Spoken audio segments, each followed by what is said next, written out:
Yeah, appreciate it. Again, this is Let's Talk for a Minute. We're every fourth Thursday. We're here.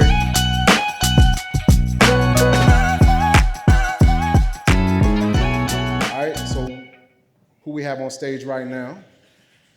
If you don't know, needs no introduction, but that's Styles. You want to give him a little quick intro? What you got going on, brother?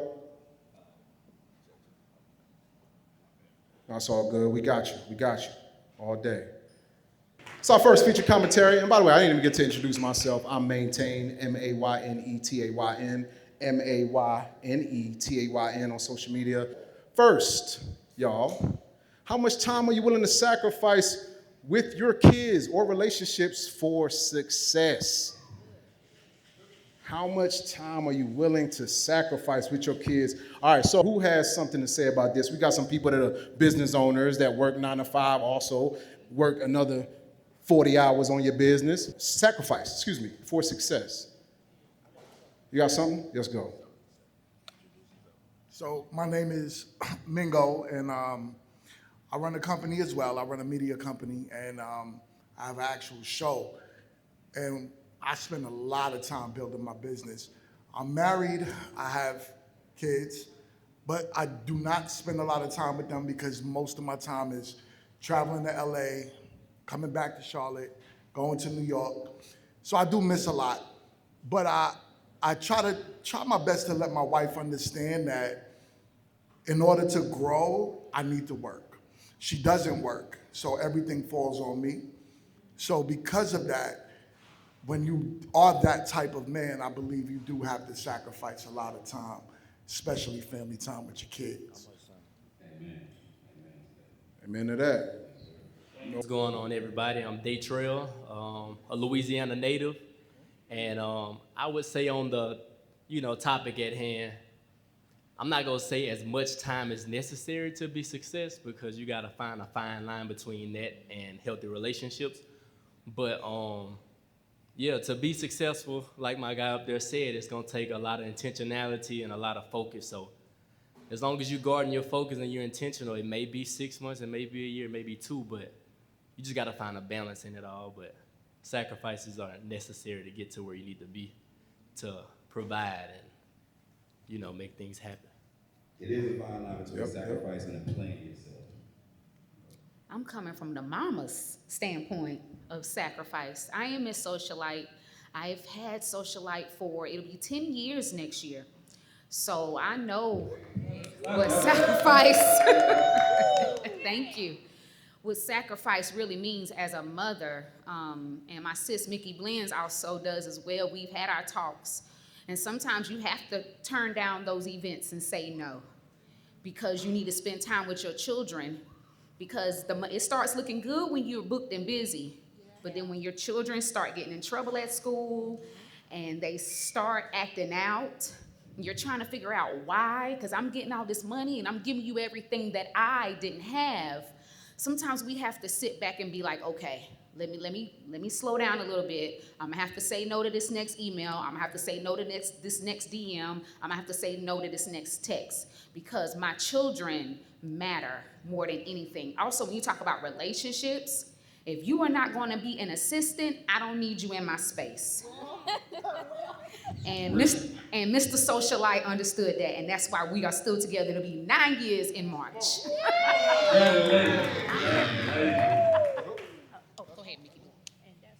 So to add to that, hey guys, I'm Mickey. To what you were saying that, what's up? There's a fine line, like to making sure you don't like a fool as well, because you can think you're sacrificing all this time to be great and to make more money, but then it's like, damn, when I look up, was this really worth it? Did I really have to be at that spot every Wednesday night? Did that make sense, And you don't know that until it comes with time, until you can look back, hindsight 2020. So you could look back and you're like, damn, actually, I could have put that time in other places with either my relationship or my child. But for me, 15 years in now as a DJ, thank you, and 12 going on 13 years as a mom. For me, it looks different every year. I always think that I have this idea of what success looks like. And what I've realized is, oh, first of all, shout out. I was already going to shout you out earlier. I got a whole plan. Okay. Listen. He done made me lose my damn train of thought now. The definition has changed for me. So now it's just that I'm at a point where I don't want that to always be what it is, being gone. To me, my idea of success is having control of my time, valuing my time, working when I want, where I want, how I want. That's what success means for me. So. That's big. You spoke on something, it's called opportunity cost, right? The time that you spend doing something is the time that you could have been spending doing something else. And that's with everything in life. And so sacrifices come down to that, you know, and you get older and you have to understand that. And going back to Ms. Socialite's point, yeah, when you have kids, especially like the realm I'm in now, where I have a high school graduate, and like I have to pay for college now. So it's certain things that like I can't do, like if it's below a certain price point, like I can't do it no more. You know what I'm saying? And that requires me to be off the scene because what I'm looking for, then that just requires me to be off the scene. That's a sacrifice, you know? And so I gotta scroll on Instagram and see everybody, my peers, they here, they there, they got this popping, but like, I have to sacrifice that because I got something bigger at hand, you know what I'm saying? Right. I did want to chime in real quick. Anybody else has something to say? I'm gonna give it to you, right? And I got 58 seconds. I'm gonna say what I gotta say. All right. So no, I had gotten an offer to be at Warner Music during the time of B&R Records to be a marketing coordinator. But my son Giovanni, who is 15 now, was 2 at the time. A coordinator job is like just above intern, so you're not gonna get money. So I decided to sacrifice that job to stay here to be with him. If I was a basketball player, I know I'm gonna have to be on the road 8 months out the year. But this part, just being I decided not to. I got 22 seconds. Listen, now I think that success that I may have had becoming up that rank of the major labels, I think it's gonna skip a generation. Now my son is, that boy's 6'4", doing this thing, 15 years old, basketball, football. They got people looking at him. I worked with him. I spent that time to work with him while I was here. That's why I didn't leave. So I think maybe that success that I decided to set aside pouring into him, so he can be where he need to be. So that's pretty much, I want to throw that out there. All right? Yep.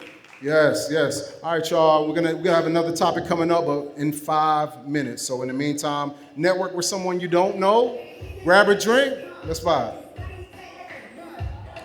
Well, let's just get into the next topic since all that's nice and everything. But are we gonna start something? No? Your husband's here, isn't he? Yes, he is. Okay. All right. So, what is allowable if asked to participate on stage at a show when on a date? That Chris Brown video was crazy, right? What is allowable if asked to participate on stage if you're on a date? Man, this big nation, man. Famous mom's friend, big nation DBE. I'm gonna just say, if I'm in a relationship with a woman, I'm married, out of respect she has for me, she won't even going to participate in nothing like that. That's just out of respect of the man that you're dealing with. Some guys don't have that type of respect. So, some women, they feel like, oh, fuck him. I don't give a fuck who the favorite is. I'm the favorite. I'm taking care of the bills and putting down a groundwork and foundation. I'm the one putting this motherfucker on you. You ain't finna be on no stage, on no bed with it ain't. So just out of respect, a woman that deal with me, she already know how the limitations and how far to go. So I don't feel like a woman that I deal with would do that. But hey.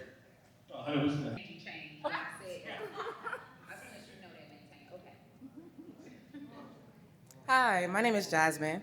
I'm originally from Brooklyn, but I currently live in Bessemer City. I'm completely okay with it. Do your best work. You better get up there and do your best work. Represent. Because then as the guy, I'm like, that's me right there. Because you coming home with me after. You not going behind the curtain. You just on stage showing the people what you can do. You gonna be so hyped up. Tonight is going crazy. Vice versa. If you with your friends, I do think this should be a prior conversation. However, if this is your boyfriend, your girlfriend, your husband, you should have these conversations about what's appropriate in public and what's not. I'm into some shit, so I'm like, do your thing. At the end of it, the end, I'm gonna get the end. You just hyping it up. You just making it exciting. See, thank you, sister, because I didn't think they wanted my answer for real. Okay, I just wanted to be real because at the end of the day, I'm not going up there because I don't do all that. That's too much pressure.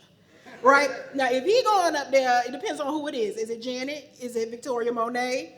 Is it Tiana Taylor? Tell me who it is exactly, and then we can make it happen, and then do your big one and figure it out. You know what I'm saying? If it's Tiana, you see what I'm saying? It's cool. Now you going up there and it's like Katy Perry or something like that. Don't disrespect me like that. That's very disrespectful. Don't do nothing like that. Okay? No. What you gonna do? Don't bring that back. What I want that for? And that's just. Thank you. Character syndrome going too far, or is it healthy self-confidence? And we're talking about, I wasn't going at you when I did this, okay? Because I know I know how streamers are and people that's on social media, they are the main character. They are we literally stop traffic to get a shot. Main character type shit. Confidence. Who has something to say? Let's talk for a minute. Let's talk for a minute. You wanna go? You get something? Yeah, get crack. So I'm gonna say it's healthy in certain situations. I feel like in the creative industry, when you're trying to be, let's say, an actor or actress, or in the music industry, you need to be that nigga. You need to be that woman. And when you step in a room, everybody needs to know that. But when you're in a situation where it's not necessarily your lane, and say you're a homeboy, that's his lane, and you're still trying to be the main character, not letting him shine, I feel like that's where it could be a little healthy. I like that. I agree with my boy up there. It's healthy in a sense because I would say I do a bit of content creation myself, and I'm only giving experiences that I've, only from myself. Because at one point in time, it was kind of hard for me to do like public speaking or speak to the camera. But now, since been making TikToks, dancing on there, or even just sharing my own opinions, it makes it easier for me to come out here on platforms like this and speak to you all because I practice and rehearse so much. I want to say unintentionally just posting TikToks and my own content, but I would say sometimes social media has given us the environment to share a little too much. Some people just share too much of their personal life with the public environment, and they just don't know that they're creating their own problems. So it's kind of like a double-edged sword, I would say. Yes, it is. Yes, it is. Yeah, and then we'll go to, all right. One thing about that main character syndrome, the world can pick you up and it can drop you down. The same way they gave you that main character energy when that one video went viral.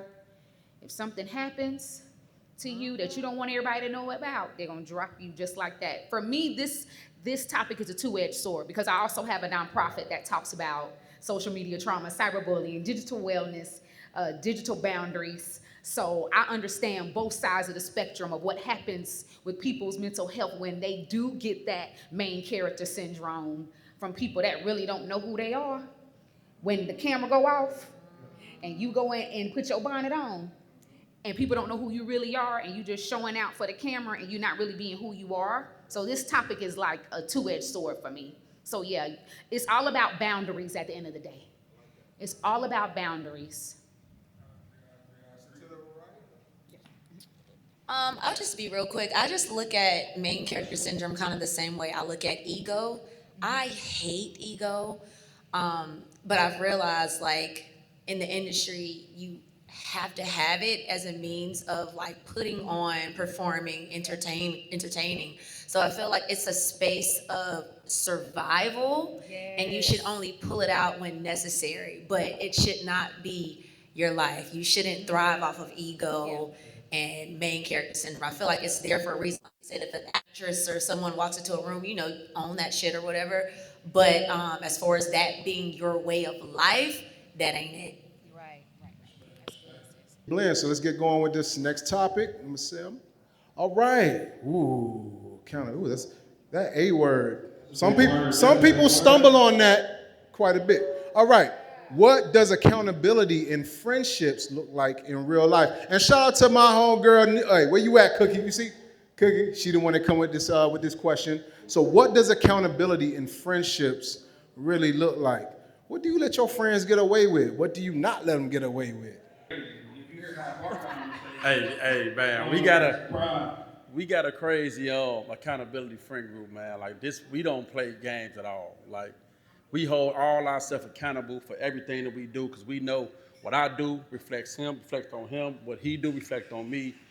Even outside of just the team that we build and just friend group and just outside of business, personal business, or the family. Like when you that type of person that knows what you stand for as far as morals, as far as responsibilities, as far as priorities, people should know when they come in your space that what should be tolerated or not. So that's just how I feel about it. Man, my friend group, bro, we big on accountability, man. And we not when you fuck up, hey, I let him you fucked up, or he let me you fucked up, and we deal with it, fix it. We don't get emotional. I don't deal with emotional guys. I don't deal. I mean, we all got emotions, we all got feelings, but when it comes to me telling you or criticizing you, and I'm telling you you're wrong, my friends be like, all right, it's a pickup. They look at it as a pull-up. They don't look at it as disrespect or a hating or an ego problem, none of that. They look at it like, okay, my nigga said I fucked up. I must have did something wrong. Let me recheck. Let me see what's going on. You know what I'm saying? So that's big in a friendship. When you got people that come and keep it 100 with you, ain't no faking, ain't no fly. I don't want no fakers around me. Keep it 100. When I fuck up, I fuck up. We may argue about it. I'm bogus. You know what I'm saying? But I want you to be a man to tell me that. I want you to be a woman to tell me that. That way I know what I need to fix, because I don't want to keep going out fucking up, doing the wrong shit. That's even a relationship. Don't let me keep getting away with doing the wrong shit. And then when you finally say something, I've been doing this shit for 2 years straight, and now you finally say something, now it's like, I'm like, damn, I've been doing the same shit for 2 years. What's the problem now? Now I feel like you on bullshit. But the whole time I've been fucking up from the jump, you just never said shit. It's good. Bo, yep. So for me, I think accountability is negative and positive. I think that we do forget to be positive, because some of our friends be down when they doing good. So sometimes I think accountability-wise in friendships, you gotta let them know sometimes, like, yo, keep your head up because you are doing a great job. I think so. I think that's the main thing of friendships, because sometimes we'll be friends for years, and we assume that somebody's doing good. We assume that they got it together because of what we see on the outside. So, yeah, negativity, hey, yo, you fucking up. But at the same time, yo, you doing a good job. Keep your head up. I think that's the best part of having friends and holding them accountable. That's huge, especially from strong friends, man. They have to check up on them. Just going off the what Didi was talking about, how women can the accountability can get lost, and a lot of men's circles, like, accountability is a part of being a man. Like, our friends won't let us get by on no bullshit, like our homies won't. And I don't see a lot of that. That was just an interesting point of what you said. I don't see a lot of that in the men community. Not saying that there aren't men that, fall by the wayside because somebody didn't agree what they were saying or this, that, and the third. But for a larger part, being a man is being accountable. And a lot of men, I know my friends, they won't let me get by on no bullshit. They just simply won't. You'll get clowned, you'll get called out on it, until you own up to it. Or if you don't own up to it, they'll hold it over your head for forever. You know what I'm saying? Like that might be part of your male friend group. They always hold that bullshit over your head, and they'll never let you get over it, until you, especially if you never owned up to it. So I think that's an interesting thing as far as accountability, what's prevalent in the women community as far as the men community. I just think that's interesting.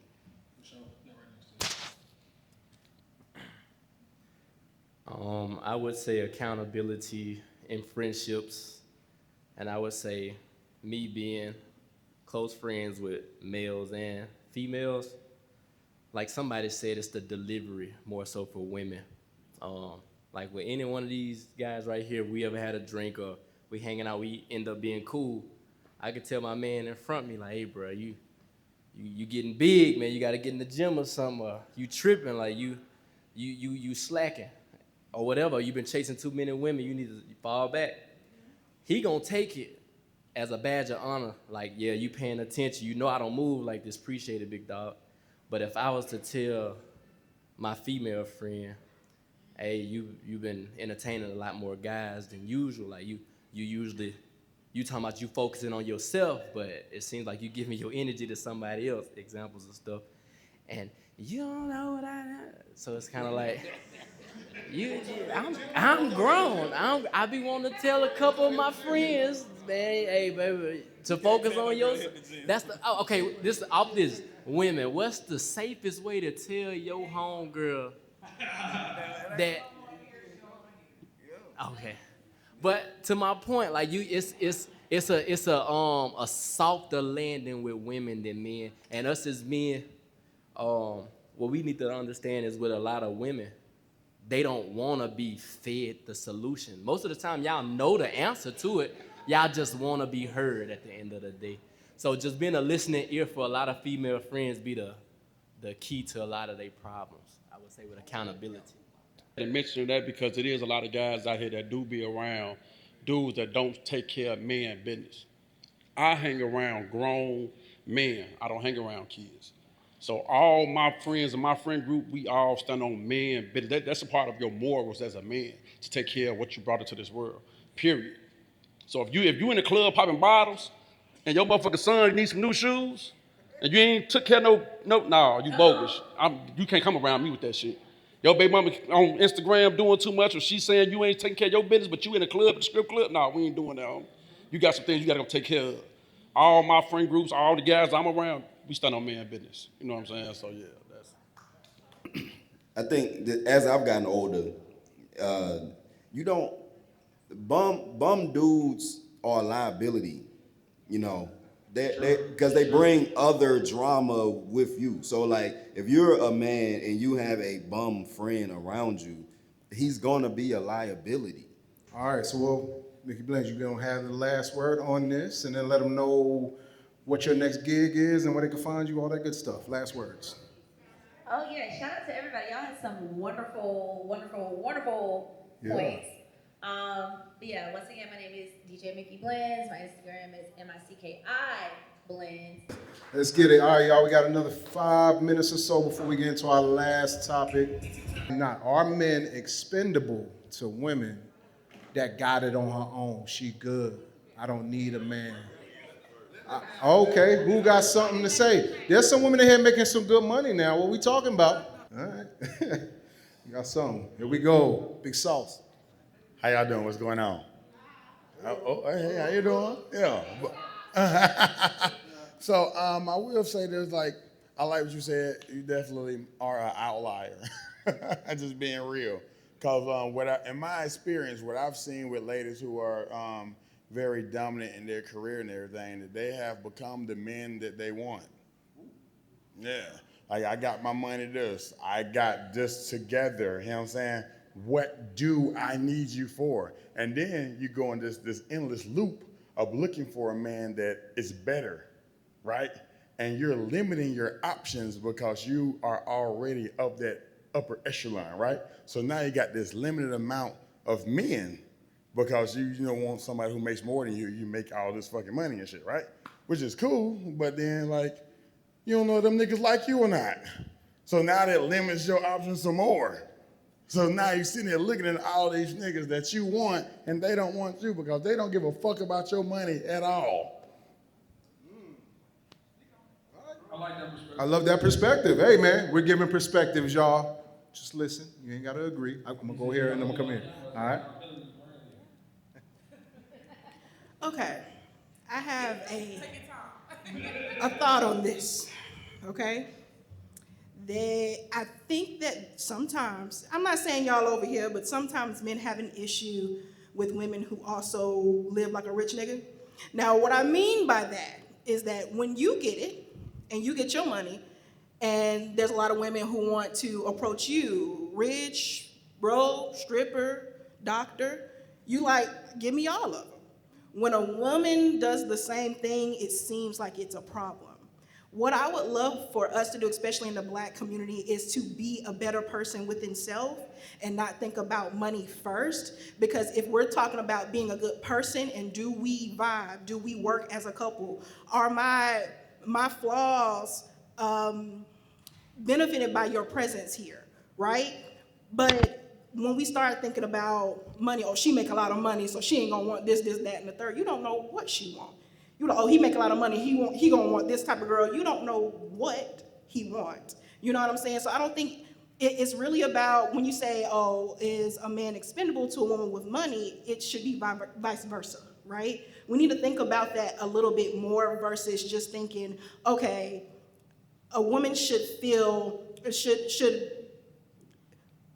even if she has money, she need to be giving herself all the options. She just because she don't mean she don't want somebody with a 9 to 5 or something, or stuff like that people think about and start talking about. It really doesn't matter. You know, we need to think about who we are as people first before we start having a conversation about money. You know what I mean? And that's all I have to say. No, I love that. And I do want to add one point. Somebody was next. But I wanted to add one point.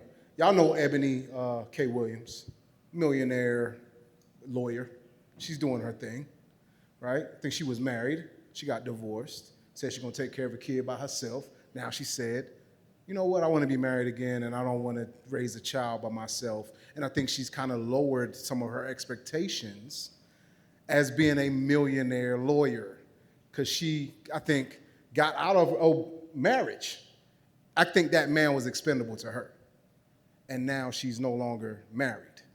And yes, so I think there can be a double-edged sword by that type of mindset. And I'm coming to you right now. I just wanted to bring that up. All right? Let's go.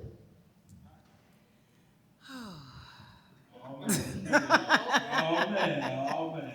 I'm speaking from someone who has, first of all, I don't think anybody's expendable. Humans are humans and they are very valuable. I've been with men who didn't have a lot of money. I've been with men who had a lot of money. I have a lot of money. I don't use my money as a tool for anything. I need my man. I need him. He's valuable in so many ways other than just what he can provide financially.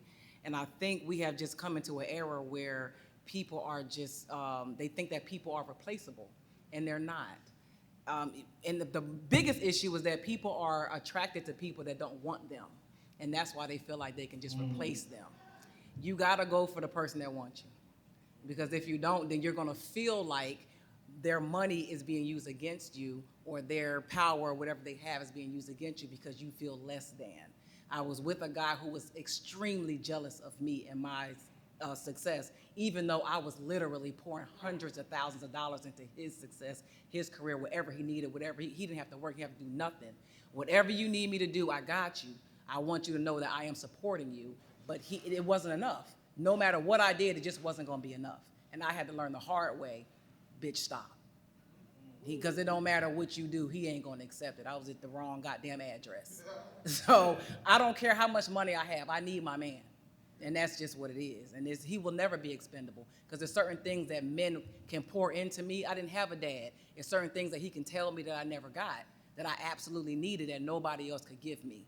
So I hope that this generation, I try to pour into Gen Z to let them know, stop acting like these men are replaceable, because they're not. They're very rare, especially when you find a good one, so you better hold on to them. That's real, that's real.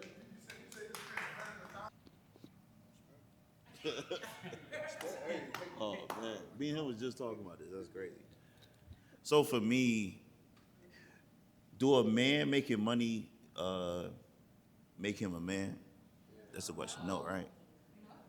So with a woman making more than a man, why does a man have to fit into her life? Because that's what I'm hearing right now. So for me, looking at this question, is a man expendable? For us, we make the money, but y'all are the head of the house. Y'all take care of everything, because we bring money to the bank, which is the home. Y'all take care of everything. So your man is not gonna be that if you're making more, because obviously women are more nurturing, women are more organized than us. Sometimes we be all over the place. So I look at it as in a woman making more money being expendable is fitting into what you need.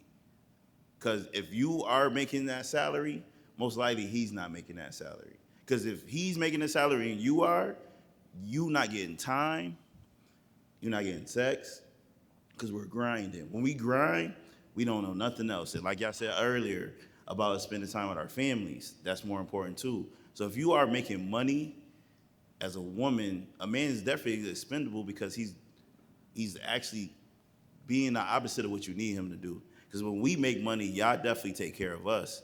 So I hate this question, by the way. So yeah, so I don't think there's no such thing as a person being expendable. I agree with y'all. A man can make himself unexpendable though, because he can be jealous.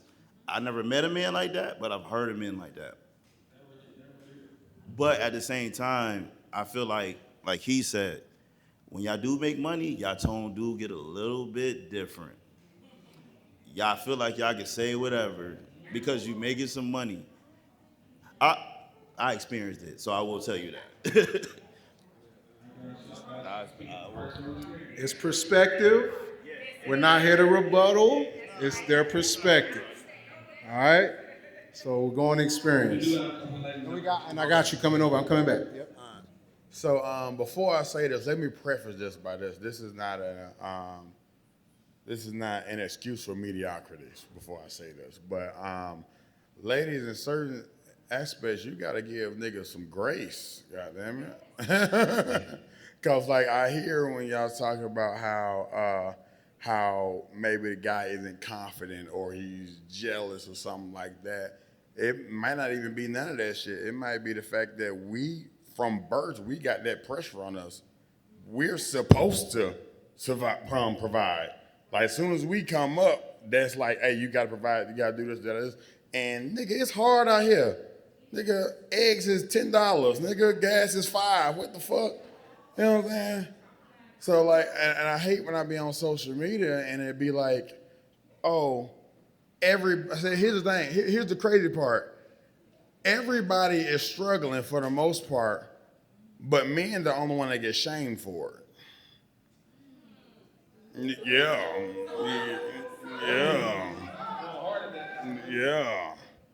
Yeah, that's all I'm saying. I'm saying, you struggling to pay your bills, I'm struggling to pay my bills. We get together, you expect me to pay double? Like what? Who? These women out here. Yeah, you're right. Oh, I'm good over here. I'm just saying, I'm speaking in generalities. Yeah, that's part of it. But yeah, that's pretty much what I just want to say. Give niggas some grace sometimes. You know what I mean? Because it's hard out here. Love that. Anybody else has anything to say on this topic? Let's go, John. Let's go. Teamwork make the dream work. Mic drop. I ain't gonna drop this mic, but that's a mic drop. Hey. All right, man. This is last topic. Let's talk for a minute. How did y'all feel about today's event? Yeah, we're gonna. All right, make some noise if you enjoyed yourself. Yeah, appreciate it. Again, this is Let's Talk for a Minute. We're every fourth Thursday. We're here. Appreciate y'all coming out.